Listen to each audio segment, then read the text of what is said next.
From Hollywood, it's time now for... Johnny Dollar. Ben Gartley, Johnny. Amercon Northern Trust. Oh, hiya, Ben. What do you hear from Wall Street? Save your money. What money? The money I'm going to pay you for this case. I've got a crazy one, Johnny. So naturally you thought of me. Nothing personal. Look, it's a trust setup. Cumulative endowment insurance rider. Big deal. Over $250,000, maybe $500,000. From whom to whom? From a Mrs. Ezra Gramley, widow, to her granddaughter, Susan. So? And Mrs. Gramley owns the Flint Rock Ranch in Nevada. Never heard of it. Our representative out there is Jonas Parks. He's the president of the Flint Rock First National Bank. Never heard of it. It's a whistle stop about 20 miles from Las Vegas. That I've heard of. Parks started the deal rolling, and then he got cold feet. Now he's yelling for help. Thinks the old lady may be crazy. I mean, literally. And there does seem to be a reasonable doubt. Unless Parks himself is crazy. Well, that's also a possibility, Johnny.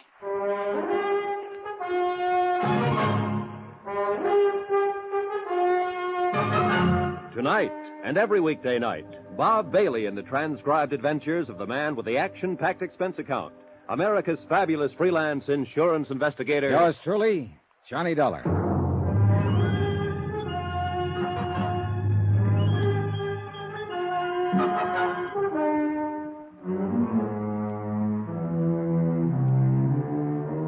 From Special Investigator Johnny Dollar to the Home Office, Amercon Northern Trust Company, Hartford, Connecticut. The following is an accounting of expenditures during my investigation of the matter of reasonable doubt. Item 1, $154.40, transportation and incidentals, Hartford to Las Vegas, Nevada, where I checked into a hotel and then phoned the local office of a national business and credit rating bureau that my client retained on a permanent consulting basis. I asked for a rundown on Jonas Parks and got it. An A1 set of references. Parks had been a resident of Nevada for 32 years and president of the Flint Rock Bank for 17. He was regarded locally as a cautious investor, a prudent financial advisor, scrupulously honest, and as sound as a dollar. A silver dollar. Crazy? Hardly. Item 2, $32.50. Deposit and first day's rental on a drive-it-yourself hired car. Mileage, Las Vegas to Flint Rock, 23.6. Itemized building appraisal, Flint Rock. 3 bar casinos, all needing paint. 1 restaurant, 1 general store, barber shop, garage, welding shop, railroad depot, also needing paint. 4 dwellings, and, of course, 1 bank. Jonas Parks, president. What can I do for you, young fellow? Well, my name is Dollar, Mr. Parks, Johnny Dollar. I'm a special investigator for Amercon, and I'm here in regard to the Gramley Trust case. Oh, yes. Well, I'm mighty glad to know you, Mr. Dollar. And I don't mind telling you I'm glad you got here. Oh? Here, pull up a chair. Okay, thanks. Sit down. It's been a real odd day. Funny-looking clouds hanging off there toward the river. Yeah, I noticed them driving out from town. Storm clouds, that's what they are. This time of year? Son, in this neck of the woods, it can happen any time of the year.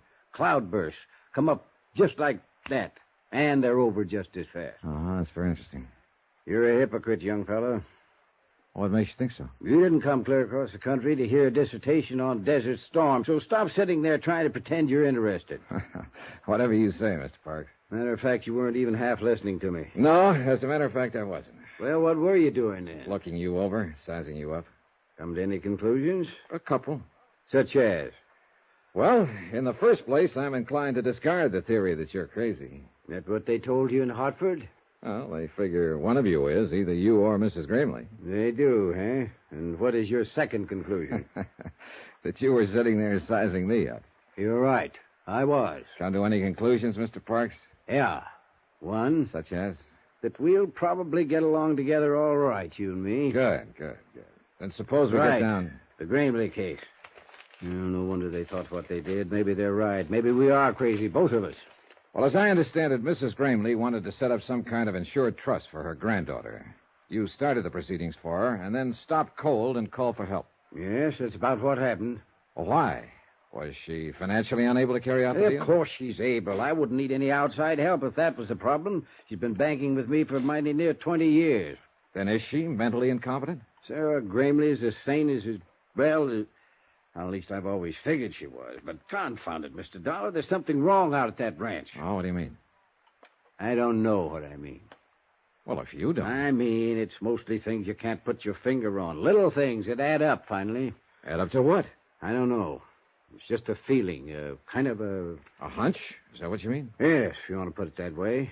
So I brought you clear out here from Hartford on a hunch. Go ahead, say it. Relax, Mr. Parks, relax. I've had hunches of my own. And sometimes the horse is one. But I don't even know why I think something is wrong. All right, what's the setup out there at the ranch? What's the background? Mrs. Gramley is a widow. Her husband died about 14 years ago, and she stayed on afterward and ran the ranch. Of course, her son Ed and his wife were there with her until 3 years ago and done most of the work. And they moved out 3 years ago? No, they were killed in an automobile accident. This girl, Susan, that Mrs. Gramley wanted to set up the trust for, is their daughter. She's going on 17 now. Then the two of them live there alone. No, there's another couple. Walter Gramley and his wife, Hilda. Walter's Mrs. Gramley's nephew. Sort of manages the ranch. Does a pretty good job of it, too. Mm-hmm. Then that's the whole family. Mrs. Gramley, her nephew Walter and his wife, and her granddaughter Susan. That's the family, for better or worse. Mr. Parks, do you even have any idea as to what might be wrong? Not the slightest. You're on your own, son. Well, how did this trust business start? How did it come about? Miss Gramley came into town one day about 2 months ago and sprung it on me out of a blue sky. First time she'd been in town in nearly a year. Did she say why she wanted to set up the trust? No. She said it was nobody's business but her own. She's changed a lot in the last year. She's not herself anymore. And the trust was intended in its entirety for her granddaughter Susan. That's right. Within the next 3 years, she wanted the whole estate transferred to the girl. Did Susan know about it? According to Mrs. Gramley, nobody knew about it, and she didn't want anybody to know. All right, then. You started the ball rolling, and then you stopped it. Her nephew, Walter, came in to see me last week. He knew something was up, and there was no use trying to lie to him. When I told him what she was doing, he said that she would never go through with it. So? Oh, I went out to the ranch to see her. Laid all the cards on the table. I told her what Walter had said. Oh, what was her reaction? She said maybe he was right. Maybe she wouldn't go through with it. Then she started rambling, not even making sense, talking about the auto accident and her son's death. But before I left, she told me again that I should keep pushing the trust, get it set up. So you called for help? I called for help. Well, I guess I'd better go talk to the lady. That's not going to be so easy. Why not? Walter won't let a stranger on the place. You mean he's holding her captive? No, I think he believes she's losing her mind, and he's trying to keep it quiet. And what do you believe, Mr. Parks? I don't know. Well, maybe we can find out. I hope so. Just one thing, though. Be careful. Of what? I don't know. Jonas Parks had one other suggestion, that I pretend to be a special investigator for the Cattlemen's Association. I agreed to try it. 4 miles from Flint Rock, the narrow ranch road left the plateau and began climbing up through the broken bluff country. 1.5 miles from the ranch house, I pulled out the choke, flooded the engine, and let the car cough to a stop, the old out-of-gas gimmick. And about 10 minutes later, I was wishing I'd thought of some other plan.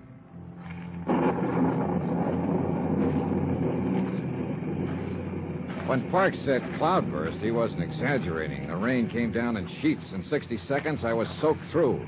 And in another 2 minutes, the dry ground was a muddy bog. I kept on walking, or trying to walk, and the footing got worse. By then, I'd had it, or at least I thought I had. I hit the mud, rolled into a pile of boulders, and pulled my gun. A man was riding slowly toward me on a horse, holding a rifle over his arm. I edged down between the rocks, took a sight on him, and waited. He dismounted and walked toward me, carrying the rifle carelessly. Apparently, he thought he'd drop me. I let him get within 12 feet. All right, hold it. Drop that rifle. Get your hands up. I said drop it. What's the idea? Well, that's a good question. Only I'm the one to ask it. You're trespassing.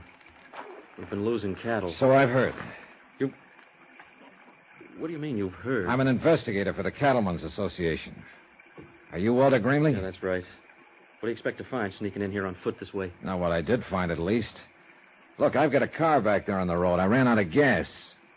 I understand the owner of the Flint Rock is a Mrs. Ezra Gramley. Yeah, she's my aunt. Well, I'd like to see her. I'm afraid that's impossible. Why? What's your name? Dollar, Johnny Dollar. Mr. Dollar, go back to your car and wait. I'll send some gasoline from the house. Huh? When you get it, turn that car around and get off the property. You're working for me, you know. I'm a member of the association. And you know as well as I do that you've got no more authority than any other private individual. So get out and stay out. And if I don't? Well, then you're a trespasser. And I won't miss twice. The next time I'll kill you. Is that clear? It was clear. Perfectly clear. And at this point, I wasn't ready to force the issue. So I conducted an orderly, strategic withdrawal, and short I went back to the car. The rain stopped before I reached it. And a few minutes later, a station wagon came lumbering down the road from the ranch and braked to a stop a few yards away. The girl who came toward me carrying a 5-gallon gasoline can was a living little doll, a daffodil, as perky and bright as a brand new penny. Hello there. Hi. I'm Susan Gramley, and you're Mr. Dollar, and you're out of gas, and I've got some for you. Well, here, that's pretty heavy. Let me take that. No, just stand back and avoid the splash. I'm an old hand at this. In fact, I'm a chronic empty tanker myself, and What's the matter? Out of gas, are you? Big deal, huh?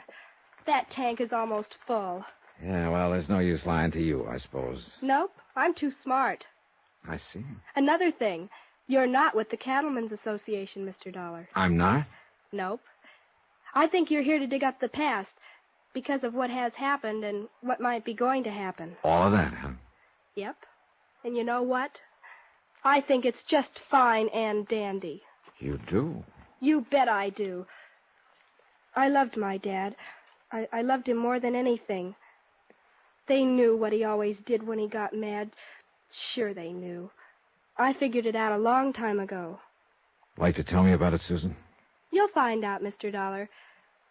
I think you're the kind of a man who smashes into things, right into the middle, and breaks them wide open. Be careful, though. Oh? Because you know something? You're smashing into a bomb.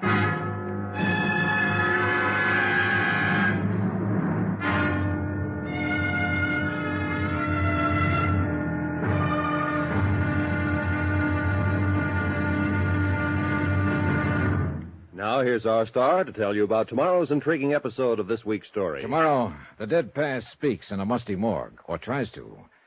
And a living lady gets cozy, or tries to. Really tries to. Join us, won't you? Yours truly, Johnny Dollar.